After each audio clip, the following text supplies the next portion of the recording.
আসছি, আজকে জুমা পড়াবো। হুজুর আপনাকে একটা ভালো বুদ্ধি দেই, আপনি অন্য একটা মসজিদে ইন্টারভিউ দিতে যান। কেন? কারণ এই মসজিদে কোনো ইমাম সাহেবই টিকে না, আর যদি টিকেও সর্বোচ্চ 1 সপ্তাহ। এই বছর এই মসজিদে 50 জন ইমাম সাহেব বদলানো হয়েছে। শোনেন ভাই, এই সব কিছুই আমি জানি, জানার পরও আমি এখানে ইন্টারভিউ দিতে আসছি।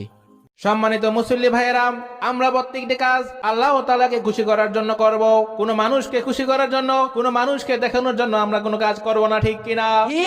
আমরা কারোর সাথে বন্ধুত্ব করব আল্লাহ তাআলার জন্য, আবার কারোর সাথে শত্রুতা করব আল্লাহ তাআলারই জন্য।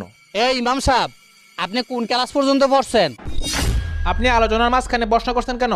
আরে আপনারে প্রশ্ন করছি, উত্তর দেন, এত ব্যক্তিগত কোন কেন? আপনি এখন চুপ থাকেন, আর কোনো প্রশ্ন থাকলে নামাজের পর করবেন। এই হুজুর, আপনি এক্ষুনি মসজিদ থেকে বের হয়ে যান। আপনার মতো বেয়াদব হুজুর আমাদের দরকার নাই।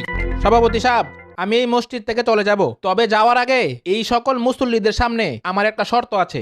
কি শর্ত আবার? ভাড়ার টাকা লাগবো নাকি?